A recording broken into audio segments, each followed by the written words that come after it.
అగ్రరాజ్య అగ్రనేతగా ఉన్నటువంటి Donald Trump వ్యవహరిస్తున్న తీరు, ఆయన మాటలు ఎలా చూడాలంటారు? డెమోక్రసీ అనేటువంటి దాన్ని అడ్డం పెట్టుకుంది. ఇతను ఒక నయా డిక్టేటర్ లాగా తయారవ్వాలనేటువంటి పంధ అతని మనసులో ఏమన్నా పడ్డదేమో తెలియట్లేదు. ఎందుకంటే ఇక్కడ మధ్యతరగతి అనేటువంటి వాడు చూడండి, లక్షలాదిగా వీధులమ్మట వాళ్ళు బయటపడి అమెరికన్స్. ఓ పక్కన మోడీ గారిని పొగుడుతూ ఉంటాడు, మరో పక్కన ఇండియన్స్ కి ఎవరికి కూడా వీసా ఇవ్వద్దు, H1B ఇవ్వద్దు అంటారు. మొట్టమొదటి టార్గెట్ చేసుకుంది అదే. ఇదంతా ఎక్కడి నుంచి ప్రారంభమైందంటే, డొనాల్డ్ ట్రంప్ తీసి పక్కన పెడితే అమెరికాని పాలించిన ఏ అధ్యక్షుడు కూడా ట్రంప్ లాగా ఇప్పుడు మాట్లాడాలి. అది అక్కడే తేడా. కూడా యుద్ధం ఇక భీకరంగా జరిగేటువంటి పరిస్థితి అయితే నాకు తెలిసి లేదు.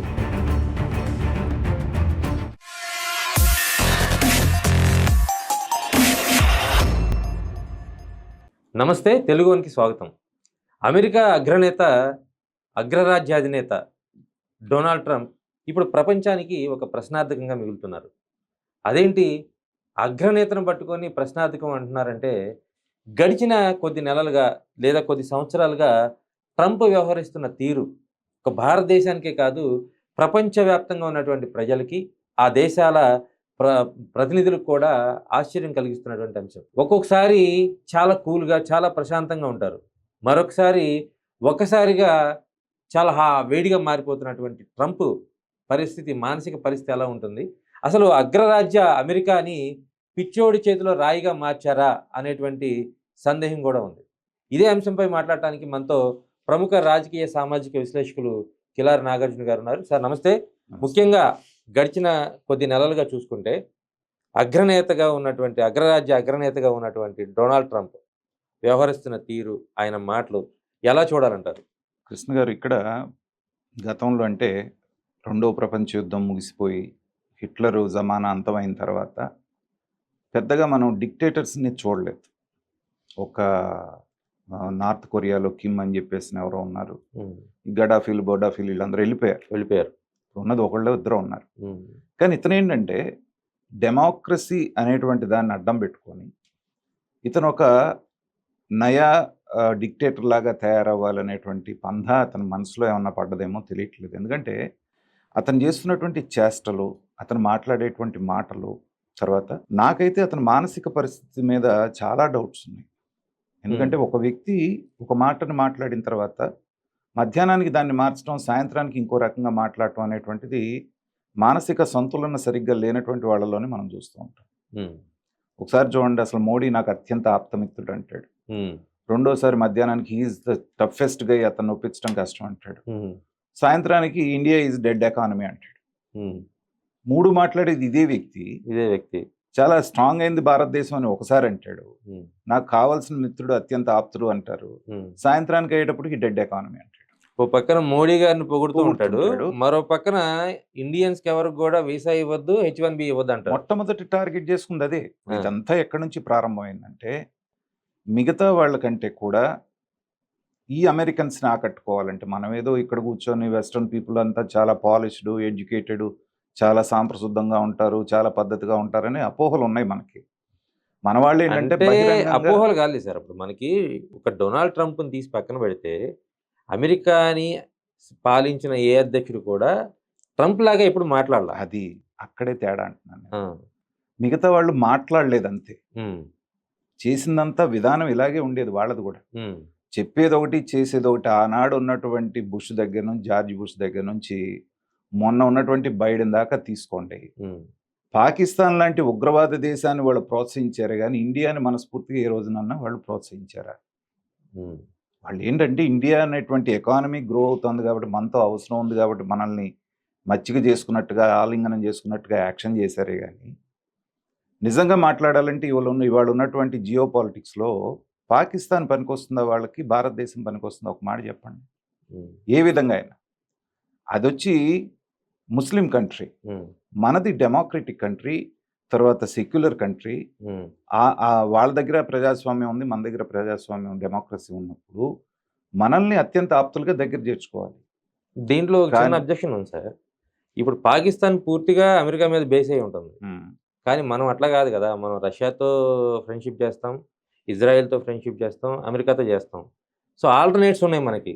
అమెరికా మీద బేస్ అయి ఉన్న పాకిస్తాన్ అంటేనే అమెరికాకి సహజంగా ముద్దు. అది ఉమ్, నేనంటుంది కూడా అదే. ఆ, డెమోక్రసీని ప్రపంచవ్యాప్తంగా మేము ప్రోత్సహిస్తాము, డెమోక్రటిక్ సిస్టమ్స్ని ప్రోత్సహిస్తామని పైకి చెప్తూనే ప్యూర్లీ బిజినెస్ చేస్తారు. ప్యూర్లీ బిజినెస్ ఎవడైతే వాడి మాట వింటాడో, వాడి మోచేతి నీళ్లు తాగుతూ ఉంటాడో వాళ్ళనే ప్రోత్సహిస్తూ ఉమ్, అవసరమైతే భారతదేశం లాంటి దాన్ని చెక్ చేయడానికి ఇప్పుడు మన బాంబే మీద దాడి జరిగింది, బాంబే ఉమ్, ఉమ్, టెర్రర్ అటాక్. ఉమ్, ఉమ్, ఏ రోజునన్నా దాని మీద మాట్లాడారా? తర్వాత వాళ్ళ ట్విన్ టవర్స్ని కూల్చేసింది ఎవరు అనేది మనకు తెలుసు, అందరికీ తెలుసు. అందరికీ తెలుసు. ఆ, లాడెన్. వాడికి ఆశ్రయం ఇచ్చిన దేశం ఏది? పాకిస్తాన్. పాకిస్తాన్. పాకిస్తాన్లోకి వెళ్ళి వాళ్ళని చంపావు, ఉమ్, ఆశ్రయం ఇచ్చి వాడికి రక్షణ కల్పించిన పాకిస్తాన్ ఏం చేసావు? ఉమ్, ఇలా తీసుకుంటూ పోతే 100 రకాల అమెరికా అధ్యక్షులు అందరిలో కూడా కొద్దిమంది ఎవరన్నా ఉన్నారు ఉమ్, కాస్త భారతదేశం పట్ల ఉన్నటువంటి వాళ్ళే, కానీ అవసరానికి వాడుకునే వాళ్ళే మనం. ఉమ్, అయితే ప్రపంచవ్యాప్తంగా ఇప్పుడు వచ్చింది ఏంటంటే, వాళ్ళు అనుకున్నది ఇరాన్ అనేటువంటిది ఒక మామూలు కంట్రీ. ఉమ్, దాన్ని ఇటు పక్కన ఇజ్రాయెల్కు ఉన్నటువంటి Technology. రెప్యుటేషన్ ఏంటి? ఉమ్, అసలు ప్రపంచంలోనే బ్రహ్మాండమైనటువంటి ఐరన్ డోమ్ కలిగి ఉంది. దానికి ఆయుధ శక్తి కానివ్వండి, మిలిటరీ పవర్ చాలా విపరీతం అన్నారు. ఉమ్, ఏం చేయగలిగింది ఉమ్, ఇన్నాళ్ళ నుంచి? వీళ్ళకి ఎంత డ్యామేజ్ జరిగిందో దాంట్లో కనీసం 50% అన్న అక్కడ జరిగిందిగా. అమెరికా నేను కలిసాము అంటే ఉమ్, అసలు దీన్ని జయించేసి పాదక్రాంతం చేసుకోవచ్చు అనుకున్నారు. ఉమ్, కానీ మారినటువంటి యుద్ధ నీతిలో మీ బలము, మీ మిసైల్స్, లేకపోతే మీ ఫైటర్ జెట్స్ మిగతావి కాదు, ఉమ్, స్ట్రాటజీ అనేది ప్లేస్ అన్ ఇంపార్టెంట్ రోల్ అన్నాడు. వాడు హర్మోస్ను పట్టుకొని కూర్చున్నాడు అంతే. కూర్చున్నారు. బట్ సింపుల్గా ఉమ్, హర్మోజ్ను పట్టుకొని ఆ పీక నొక్కేసి కూర్చున్నాడు. ఉమ్, గిలగిల కొట్టుకుంటున్నాడు. ఉమ్, నువ్వు ఓపెన్ చేస్తా నేను ప్రగల్భాలు పలుకుతావు, కానీ చేయగలిగావా? ఉమ్. వాడు గమ్మును ఒక కూర్చున్నాడు. అమెరికానే కాదు, అన్ని దేశాలు అన్ని దేశాలకి. ఆడిపోతున్నాయి. దాంట్లో కూడా స్ట్రాటజీ ఏంటంటే, ఇప్పుడు అన్ని దేశాలు అమెరికాని దోషిగా చూస్తున్నారు కదా. అవును. ఇప్పుడు మన ప్రజలు ఉన్నారు భారతదేశం, ఉమ్, మనకు ఆయిల్ ధరలు పెరుగుతా ఉంటే మనం విలన్గా ఎవరిని చూస్తాం? ఖచ్చితంగా. ఖచ్చితంగా ముందు ఇరాన్ అనుకుంటాం కానీ తర్వాత అంతిమంగా అమెరికా వైపు వచ్చేటి వెళ్తాం. అక్కడికే వస్తుంది. తర్వాత మిగతా మిత్ర దేశాల్లాగా ఇతను సహకరిస్తున్న దేశాలు నిన్నట్టు వెళ్ళేసి యుఏఈ, ఖతారు మిగతా అన్ని పోయి ఎందుకు బతిమలాడుకున్నారు ట్రంప్ని? ఉమ్, నాకున్నటువంటి ఒక రాజకీయ విశ్లేషకుడుగా నాకున్న అవగాహన ప్రకారంగా చెప్తున్నానండి, ఇక యుద్ధం అనేది జరగదు. ఉమ్, ట్రంప్ దేనికి ఎదురు చూస్తున్నాడంటే, ఏదో కారణంతో నేను లొంగ తీసుకున్నాను ఇరాన్ అనే ఒక మాట అనిపించుకొని ఉమ్, ఇక్కడతో ముగిద్దాం అనుకుంటున్నాడు. ఉమ్, ఇప్పుడున్న లెక్కల ప్రకారంగా $500 బిలియన్, ఉమ్, అంటే దాదాపు 45 నుంచి 50 లక్షల కోట్లు ఇప్పుడు ఖర్చు అయిపోయింది వాడు. ఉమ్. తర్వాత సాధించింది ఏం లేదు. సాధించింది ఏం లేదు. తర్వాత పోస్ట్ వార్ సినారియో అని ఉంటుంది. అవును, దీని ఫలితాలు ఇంకొన్నాళ్ళ పాటు ఉంటాయి. ఉంటాయి. దాని మూలన $1 ట్రిలియన్ అనేటువంటిది, ఉమ్, అంటే దాదాపుగా 95 లక్షల కోట్ల రూపాయలు ఉమ్. అమెరికా నష్టపోతుంది అనేటువంటిది లెక్కలు చెప్తుంది. కోట్లు. కోటి కోట్లు ఉమ్, సుమారుగా. ఉమ్, మరి ఏం సాధించినట్టు నువ్వు? వాడి దగ్గర అణ్వాయుధాలు ఉన్నాయో లేదో తెలియదు, ఉమ్. ఏ దశలో ఉన్నాయో లేదు, యురేనియం ఎంత ఉందో తెలియదు. యురేనియం ఎంత ఉందో తెలియదు. ఉమ్. నేను నాశనం చేసేసాను, ఉమ్, అక్కడ షిప్పులు లేవు, తర్వాత ఫ్లైట్స్ లేవు, వాటన్నిటిని చేశాను. చేసినాక ఇంకెందుకు వారు ముగిచ్చేయి? ఉమ్, చేయట్లేకపోతున్నాడు. ఎందుకంటే ఇంకేముందో అనేటువంటి భయం. కాబట్టి ఇవాళ మనం అనుకుంటున్నాం పెట్రోల్ ధరలు పెరిగితే నిన్న వైసీపీ వాళ్ళు మిగతా వాళ్ళు పెద్ద ఎత్తున 5 సంవత్సరాల నుంచి రూపాయి పెంచకుండా ఉమ్, 5 ఏళ్ల తర్వాత $4 పెంచితే అంటే ఉమ్. మనకు బతికింది 4%, అవును. 4.5% ఉమ్, వేసుకోండి. ఉమ్, కానీ అమెరికాలో ఎంత పెరిగిందో తెలుసా? 45 to 50% పెరిగింది. ఉమ్, ఇది చాలా మందికి తెలియదు, ఉమ్, కాస్త మన పేపర్లు చూస్తున్న వాళ్ళకి తెలుస్తుంది. కానీ 45 to 50%. ఉమ్, తర్వాత మనం దిగుమతి చేసుకుంటాంలో 85% మన వాడకం అంతా కూడా మనం దిగుమతి చేసుకుంటాం. కానీ అమెరికా వాడికి కావాల్సినన్ని నిల్వలు ఉన్నాయి, నిల్వలు ఎవరి మీద ఆధారపడాల్సిన పని. పైగా వెనుజులాని మొన్నే జయించాడు, ఉమ్, విపరీతమైనటువంటి ఆయిల్ రిజర్వ్స్ ఉన్నటువంటి. అయినప్పటికీ కూడా 45 నుంచి 50% వరకు పెరిగింది. అమెరికా ప్రజల నుంచి విపరీతమైనటువంటి ఒత్తిడి ఉంది. ఉమ్, ఈ పిచ్చాడు ఎక్కడ దొరికాడు మాకు, మా జీవితాలు అల్లకల్లోలం చేస్తున్నాడని. అయితే ఉమ్, ఇప్పటి వరకు కూడా అతను నెగ్గుకు రావడానికి కారణం ఏంటంటే, తెలంగాణలో కేసీఆర్, ఉమ్, లేకపోతే జగన్మోహన్ రెడ్డి గారు 3 రాజధానులు అని చెప్పి 3 ప్రాంతాలని నేనని వాటి మీద చిచ్చుపెట్టి అదిగదిగో వాళ్ళు మిమ్మల్ని దోచుకుపోతున్నారు అనేటువంటి ఒక స్ట్రాటజీ ఎట్లయితే తెలంగాణలో ఇక్కడ ఇంప్లిమెంట్ చేశారో, సేమ్ స్ట్రాటజీని ట్రంప్ అక్కడ ఇంప్లిమెంట్ చేశాడు. చీప్ లేబర్ ఇండియన్స్ని వాడు పిలిచేటువంటి మాట ఏంటో తెలుసా? ఉమ్, ఆ దేశ నిర్మాణంలో అభివృద్ధిలో పార్టిసిపేట్ చేసినటువంటి ఇండియన్స్ని అతను మాట్లాడుతున్నటువంటి మాట చీప్ లేబర్ అంట. ఉమ్, ఎందుకంటే అక్కడ వాళ్ళు రూల్స్ మాట్లాడతారు. ఉమ్, గవర్నమెంట్ నామ్స్ ప్రకారంగా ఎంత డబ్బులు ఇవ్వాలో ఎంత జీతం ఇవ్వాలో అంత ఇస్తేనే వాళ్ళు వస్తారు. కానీ మన వాళ్ళు దాంట్లో సగం జీతానికి వాళ్ళు చేసే పని గంటల కంటే ఎక్కువ చేయడానికి సిద్ధపడుతున్నారు. ఉమ్, కాబట్టి అక్కడ ఉన్నటువంటి కంపెనీస్ కానీ మిగతా వాళ్ళందరూ వీళ్ళని ఎంకరేజ్ చేస్తున్నారు. మా ఫ్రెండ్ ఒకతను బిల్డరు అక్కడ రియల్ ఎస్టేట్ చేస్తూ ఉంటాడు. ఉమ్, అతను చెప్పాడు, నాగార్జున గారు వీళ్ళని గనక పెట్టుకొని మేము పనులు చేయాలంటే ఏ వ్యాపారం చేయలేము. ఉమ్, మాకు ఆ మెక్సికన్స్ వస్తారు, ఇల్లీగల్ మైగ్రెంట్స్, ఉమ్, వాళ్ళు ఎంత ఇస్తే అంతకు పని చేస్తారు. ఉమ్, కాబట్టే మనం చేసుకోగలుగుతున్నాం. కానీ ఇదేం లేదంటే అలాంటి వాళ్ళందరినీ చూపించి అదిగో వాళ్ళు వచ్చి దోచుకుపోతున్నారు, ఇండియన్స్ వచ్చి దోచుకుపోతున్నారు, చైనీస్ వచ్చి దోచుకుపోతున్నారు, మన అవకాశాలు పోగొట్టున్నారు, ఉమ్, అమెరికా ఫస్ట్ అనేటువంటి నినాదాన్ని ఉమ్, కేసీఆర్ గనక మా నిధులు నియామకాలు నీళ్ళు అని చెప్పి ఏ నినాదాన్ని అందుకున్నాడో ట్రంప్ కూడా అదే నినాదాన్ని అందుకోవడంతో ఏంటంటే ఇదేదో బాగుంది అనుకున్నారు అమెరికన్స్ ఫస్ట్. ఉమ్, ఇండియన్స్ వెళ్ళిపోతే కనుక ఇవన్నీ మనకే వస్తాయి, తర్వాత మన ఉద్యోగాలు మనకు ఉంటాయి. ఇప్పుడు కేసీఆర్ అనలేదా, వాళ్ళు వెళ్ళగానే వాళ్ళు ఇల్లు మీద తీసుకోవచ్చు, వాళ్ళ పొలాల మీద తీసుకోవచ్చు అని భ్రమలు కల్పించారు కదా అవును. తెలంగాణ ఉద్యమ సమయంలో. అలా వాళ్ళని మభ్యపెట్టాడు. ఉమ్, ఈ సంవత్సర కాలంలో అది జరగకపోగా వీళ్ళ జీవితాలు తల్లకిందులు అవుతున్నాయి.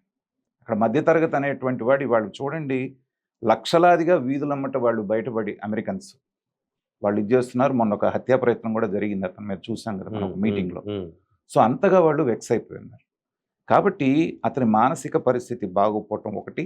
ఉమ్, తర్వాత రష్యా చమురు మొన్నటిదాకా ఏంటి, కొంటే మిమ్మల్ని ఏం చేస్తానో చూడండి అన్నాడు. ఉమ్, ఇది రాగానే మీ భారతదేశానికి మిగతా వాళ్ళు మీరు కొనుక్కోండి ఒక నెల అన్నాడు. ఉమ్, మళ్ళీ వార్ స్టార్ట్ అవుతుందేమోనని భయపడుతున్న టైంలో లేదు ఇంకో నెల పొడిగిస్తున్నాను అన్నాడు. ఉమ్, ఈ నెల ఇంకో 4 నెలలైనా అవుతుంది ఉమ్. వారు గనక ముగియకపోతే. అతను మొన్న ఒక 1 వీక్ బ్యాక్ అసలు ఒక యుద్ధం రాబోతుంది, ప్రళయం ముందు ఒక ప్రశాంతత ఇదన్నారు. మళ్ళీ ఈ రోజు ట్వీట్ చూస్తే ఏం లేదు, ఇప్పుడల్లా యుద్ధం ఏమి ఉండదు, ముగిసినట్టే, త్వరలోనే ముగిస్తాము, ఇంకా ధరలన్నీ తగ్గిపోతాయి అంటారు. కృష్ణ గారు, ఒక్క చరిత్రలో మీరు ఒకటి తీసుకోండి, యుద్ధం చేసిన ఏ దేశం బాగుపడ్డది చెప్పండి. నాకు తెలిసి అమెరికా మరి ఆర్థికంగా పతనం అయిందేమో కానీ ఇరాక్ మీద దాడి చేసి వాళ్ళ శత్రువుని అదే మట్టుపెట్టింది. నన్ను కరెక్ట్ గా క్లియర్ గా అనాలిసిస్ చెప్పాలంటే, ఆ, ఒక ఇరాక్ లో ఉమ్, వాళ్ళు పాక్షిక విజయం సాధించారు, ఉమ్, పూర్తి విజయం కూడా కాదు. ఉమ్, వాళ్ళెంత దెబ్బతిన్నారో ఎకానమీ పరంగా వీళ్ళు అంతే నష్టపోయారు. ఉమ్, ఆఫ్ఘనిస్తాన్ని జయించగలిగారా? ఉమ్, వెనక వియత్నాం మీద యుద్ధం చేశారు, వాళ్ళని జయించగలిగారా? ఇవాళ ఇరాన్ మీద యుద్ధం చేస్తున్నారు, వీళ్ళని జయించగలిగారా? ఉమ్, తర్వాత వీళ్ళనే కాదు, ఇప్పుడు మరి ఇరాన్ ఇరాక్ దాదాపుగా మేము చదువుకునే రోజుల్లో 10 సంవత్సరాలు యుద్ధం చేసుకున్నాయి పక్కపక్కనున్న ఇరాన్ ఇరాక్. ఎవరు గెలిచారు ఎవరు ఓడారంటే తెలియదు. తెలీదు. ఇవాళ ఉక్రెయిన్ రష్యా యుద్ధం చేసుకుంటున్నాయి, ఉమ్, ఎవరు గెలిచారు ఎవరు ఓడారు అనేది 2 వర్గాలు నష్టపోతాయి. ఉమ్, ఈ నష్టపోయిన తర్వాత ఇంకెంతకంటే మనం చేయలేమని అలసిపోయిన తర్వాత ఏదో ఒక సంధికి రావడం తప్పితే వేరే మార్గం లేదు. ఇవాళ నాటోని దూరం చేసుకున్నాడు, యూరోపియన్ యూనియన్ దూరం చేసుకున్నాడు. ఉమ్, అతను అనుకున్నది ఏంటంటే అందరూ వచ్చేసి నా వెనకాల నిలబడి వాళ్ళందరినీ వేసేస్తారు అనుకున్నారు. ఉమ్, యూరోపియన్ యూనియన్ క్లియర్గా చెప్పింది, ఫ్రాన్స్ బ్రిటన్ లాంటివి అయితే క్లియర్గా మా వల్ల కాదు బాబు, ఇది మీరు తెచ్చుకునే యుద్ధం, ఉమ్, మీరు చూసుకోండి, మాకు సంబంధం లేదు. ఉమ్, రష్యా దగ్గర నుంచి మీరు కొనొద్దు అన్నారు. ఉమ్, ఇండియన్స్ని ఏదో చెప్పాను సుంకాలు అన్నాడు. కానీ యూరోపియన్ యూనియన్ ఏం చేయగలిగాడు? మాక్సిమం యుద్ధం అక్కడి నుంచే తెచ్చుకున్నారు. మన వాళ్ళు కూడా వెనక తగ్గలేదు అనుకుంటా కదా. మొన్న చెప్పారు క్లియర్గా, మా అవసరాలు ముఖ్యం. అంతే. సో భారతదేశాన్ని కార్నర్ చేయబోగానే జయశంకర్ ఒకటే మాట అన్నాడు, ఉమ్, సరే మమ్మల్ని అంటున్నారు, మీ సంగతి ఏంటి అన్నాడు. ఉమ్, తాళం పడిపోయింది. లాజికలే కదా, ఉమ్, వీళ్ళని అన్నప్పుడు వాళ్ళని కూడా అనాలి కదా. ఉమ్, కాబట్టి భారతదేశం అనేటువంటిది కొరకరాని కొయ్యగా ఉంది. ఉమ్, చాలా మంది అనేది ఏంటంటే రష్యా నుంచి ఆయిల్ కొనొద్దంటే ఆపేస్తారా? ఉమ్, 145 కోట్ల జనాభా ఉన్నటువంటి దీన్ని తీసుకెళ్ళి మీరు అమెరికాకి తాకట్టు పెట్టారని మాట్లాడుతున్నారు. మాట్లాడటం ఈజీ, ఉమ్, కానీ ఎన్ని లక్షల మంది ఇండియన్స్ అమెరికాలో ఉన్నారు? మనం ఏదన్నా ఒక చర్య గట్టిగా తీసుకుంటే వాడు ఏమంటున్నాడు, పొమ్మంటున్నాడు, ఉమ్, లేదా 100 రెట్లు 200 రెట్లు సుంకాలు సుంకాలు వేస్తాడు. వేస్తుంది. ఇక్కడ మన వ్యాపారులు ఏం కావాలి? కాబట్టి చాలా సున్నితమైనటువంటి వ్యవహారం. కాబట్టి మోడీ గారు కూడా మిగతా వ్యవహారాలు ఎలా ఉన్నా కానీ అటు శత్రుత్వం లేకుండా, ఇటు రష్యాను వదులుకోకుండా, మధ్యలో ఎక్కడ మనం వేలు పెట్టకుండా, ఉమ్, ఒక సందర్భంలో ఏమన్నారు, ఇండియా మీడియేషన్ చేయొచ్చు కదా, ఇరాన్ మనకు ఫ్రెండే, ఉమ్, అమెరికా మనకు ఫ్రెండే అన్నాడు. కానీ ఎందుకు మౌనంగా ఉన్నామంటే, మధ్యలో మనం మౌనంగా ఉండటంతో పాకిస్తాన్ వాడు వెళ్ళాడు ముందు. అవును. ఇంకేముంది, నేను సంధి చేశాను, ఉమ్, ఇద్దరు చోతి చివాట్లు తిన్నాడు. ఉమ్, అమెరికా వాడు ఏదైతే రాసిచ్చాడో దాన్ని యాజ్ గా ఫార్వర్డ్ చేయటంతో అది మొత్తం అంతా అల్లరైపోయింది, పల్సన్ అయిపోయాడు. ఉమ్, కాబట్టి ఏంటంటే కొన్ని సమస్యలకి ఉమ్, కాలమే నిర్ణయిస్తుంది, పరిష్కారం చూపిస్తుంది. దీనికి కూడా యుద్ధం ఇక భీకరంగా జరిగేటువంటి పరిస్థితి అయితే నాకు తెలిసి లేదు. తగ్గుముఖం పట్టినట్టు. తగ్గుముఖం పట్టినట్టే ఏదో ఒక రూపేణ ఇరాన్ కూడా అలసిపోయింది. ఉమ్, వాళ్ళు ఏంటంటే దీన్ని ఒక్కడు పట్టుకొని కూర్చున్నారు, మన కాళ్ళ బేరానికి వస్తాడు ట్రంప్ అనేది వాళ్ళకు కూడా తెలుసు. ఉమ్, ఇంకా మరి బరిదెగించి చేయడం అనేటువంటిది. కాబట్టి ఇది ఒక 2 నుంచి 3 నెలల లోపల ఉమ్, ఏదో పరిష్కారం అయితే కనపడుతుంది. వచ్చిన తర్వాత ఇప్పుడు మనకున్న రిలీఫ్ ఏంటంటే మళ్ళీ రష్యా నుంచి మనకి ఏ అభ్యంతరం లేకుండా తెచ్చుకుంటున్నాం. ముందే చెప్పేసాను, అవునన్నా కాదన్నా మేము తెచ్చుకుంటాం. తెచ్చుకుంటామని. ఇప్పుడు అసలు గొడవ లేదు, ఉమ్, తెచ్చుకుంటున్నారు కాబట్టి. ఇదే గనక ఇలాంటి పిచ్చి ప్రలాపనలు చేస్తే ఖచ్చితంగా చాలామంది అమెరికన్ ప్రెసిడెంట్లు ఎలా పోయారో మనం చూసామంటే అలా జరగాలని మనం కోరుకోవటం కాదు. ప్రజల్లో ఆగ్రహం పెరిగినప్పుడు హత్యాయత్నం జరగనటువంటి అమెరికన్ ప్రెసిడెంట్స్ చాలా తక్కువ మందే ఉన్నారు. అంటే కాదు సార్, దీంట్లో ఒక చిన్న ప్రశ్న. సాధారణంగా ఏంటంటే రాజకీయ పార్టీలు వాళ్ళ అధినేతలు స్ట్రాటజీస్ ఎందుకు మెయింటైన్ చేస్తారంటే, ఈ ఎన్నికలు కాకపోతే నెక్స్ట్ ఎన్నికలకైనా సరే అది మనకు ఉపయోగపడుద్ది, ప్రజల్లో మనం ఉంటాము, మనం ఉద్యమాలు చేయాలి, పోరాటాలు చేయాలని చెప్పని ఏదో చేస్తుంటారు. అసలు ట్రంప్కి ఇంకా మళ్ళీ అవకాశం లేదు, ఇది రెండోసారి, మళ్ళీ మూడోసారి పోటీ చేయడానికి లేదు. కానీ ఎందుకు ప్రపంచ దేశాలన్నింటినీ శత్రువులు చేసుకుంటాడు, చుట్టుపక్కల ఉన్న వాళ్ళందరూ శత్రువులు చేసుకుంటాడు? ఎవరు మాట్లాడడానికి వచ్చినా కాసేపే ఫ్రెండ్షిప్, మిగతా టైం చేయరు అదయంతో. నేను ఇదేనండి, ఇప్పుడు మామూలుగా మనస్తత్వం ఉండి మామూలుగా ఆలోచించి మనం ఇలా ఆలోచిస్తాం. అతను రాగానే ఏమన్నాడు, నేను 8 యుద్ధాలు ఆపేశాను కాబట్టి నాకు నోబెల్ శాంతి ప్రైజ్ ఇవ్వండి అన్నాడు. ఆడ అసలు కన్సిడర్ కూడా చేయలే, ఇంకా ఖర్చు పెంచుకున్నాడు ప్రపంచం మీద. అప్పుడు మొన్న కూడా ఏదో జోక్, ఆ శాంతి బహుమతి ఏదో ఇచ్చేస్తుంటే గొడవ లేకుండా ఈ తలనొప్పి అంతా మనకు లేకుండా పోయేదని జోక్స్ కూడా వేస్తున్నారు. కాబట్టి ఏంటంటే పిచ్చోడి చేతిలో రాయి అంటాను చూసారా తెలుగులో సామెత, అది కరెక్ట్ గా యాప్ట్ గా సరిపోతుంది. ఎంత పిచ్చోడైనా సరే పిచ్చాసుపత్రిలో పెట్టే వరకే బయట తిరుగుతూ ఉంటాడు, ఇలాంటి పిచ్చి పనులు చేస్తాడు. అమెరికా ప్రజలు కొంత విఘ్నులు కాబట్టి ఇప్పుడిప్పుడే స్టార్ట్ అయింది. ఇంకా గనక ముందుగా కొనసాగిచ్చాడు అనుకోండి, డెఫినెట్ గా అక్కడ సివిల్ వార్ స్టార్ట్ అయ్యేటువంటి అవకాశం ఉంది. కాబట్టి అంత దూరం వెళ్ళదని నేను అనుకుంటున్నాను. అంటే ఆయన ఏజ్ రీత్యా కూడా కొంచెం పెద్ద మనిషి. చిన్నప్పుడు కుర్రాడు ఉన్నప్పుడు 30 ఏళ్ళో 40 ఏళ్ళో లేకపోతే 25 ఏళ్ళో ఉన్నప్పుడు దూకుడు వేరు. కానీ ఈ వయసులో కూడా ఆ నిలకడలేని తత్వంతోనో మరి దేంతో ఈ వయసులోనే వస్తుంది. ఎందుకంటే వృద్ధాప్యం మరో బాల్యం అంటారు. మానసిక సంతులనం చాదస్తం పెరిగిపోయి మైట్ ఈజ్ రైట్ అనే పరిస్థితికి వచ్చేస్తారు. వచ్చినప్పుడు చేసే పిచ్చి పనులు ఇవన్నీ. కానీ నేను అనుకోవటం ఏంటంటే ఒక 2-3 నెలల్లో ఒక ఎమికబుల్ సొల్యూషన్కి వస్తారు. అది ప్రపంచానికి గట్టం. ఎందుకంటే సూపర్ ఎల్నినో రాబోతుంది అనేటువంటిది అదొక భయంకరంగా భయపెడతా ఉంది. అవును. సో ఆర్థిక మాంద్యం ఒక పక్క నుంచి తరుముకు వస్తుంది అన్ని దేశాన్ని, భారతదేశాన్ని కూడా వదిలేటట్లేదు. సో ప్రపంచం అంతా దాని మీద ఫోకస్ చేసి ఎదుర్కోవాల్సినటువంటి సమయంలో వాళ్ళ విలువైనటువంటి సమయాన్ని, వనరులను దీని మీద వేస్ట్ చేసుకుంటే ఏంటంటే ప్రపంచ ఆర్థిక పరిస్థితి నాశనం అయిపోయే పరిస్థితి ఉంది. కాబట్టి ఇప్పటికే మిగతా దేశాలు ఒత్తిడి ప్రారంభించినాయి, ఆ ఒత్తిడి పనిచేస్తుందని నేను అనుకుంటున్నాను. ఇది మొత్తంగా అగ్రనేతగా ఉన్నటువంటి డొనాల్డ్ ట్రంప్ ప్రపంచ దేశాలకి ఒక స్ఫూర్తిగా ఉండాల్సినటువంటి పరిస్థితి. కానీ అనూహ్య నిర్ణయాలు, అనూహ్యమైనటువంటి పరిస్థితులు తీసుకువచ్చి డొనాల్డ్ ట్రంప్ ప్రపంచ దేశాల అధినేతలకు తలనొప్పిగా మారారనేది సహజంగానే జరుగుతున్నటువంటి చర్చ. అందులో భాగంగానే ఈరోజు జరిగిన చర్చలో కూడా రాబోయే 2-3 నెలల్లో యుద్ధం తగ్గుముఖం పట్టేటువంటి అవకాశం ఉంటుంది. ఖచ్చితంగా డొనాల్డ్ ట్రంప్ తీసుకున్నటువంటి నిర్ణయాలు ప్రపంచ దేశాలకి ఒక ప్రమాదకర గంటికలను మోగిస్తున్నాయి. ఎందుకంటే ఇప్పటికే ఆర్థిక మాంద్యం పట్టుమెట్లాడుతున్నటువంటి పరిస్థితి ప్రపంచం మొత్తం కూడా. అదేవిధంగా విపత్తులు కూడా వచ్చేటువంటి పరిస్థితి ఉంది. అదేవిధంగా మనకి అన్ని రకాలుగా ఇబ్బందికరమైన పరిస్థితులు వస్తాయి. ఈ నేపథ్యంలో ప్రపంచ శాంతి కొనసాగాలంటే డొనాల్డ్ ట్రంప్ తన నిర్ణయాలను వెనక్కి తీసుకోవాల్సిన అంశం ఉంటుంది. అదేవిధంగా భారతదేశాన్ని టార్గెట్ చేసుకొని, భారతీయుల్ని టార్గెట్ చేసుకొని అతను చేస్తున్నటువంటి వేట, వేధింపులు ఏవైతే ఉన్నాయో అవి కొనసాగితే అగ్రరాజ్యంపై ఉన్నటువంటి పరువు, మర్యాద, ఆ గౌరవం అనేవి పూర్తి స్థాయిలో తగ్గిపోయే ప్రమాదం కూడా ఉందనేది రాజకీయ విశ్లేషకులు చెప్తున్నటువంటి మాట.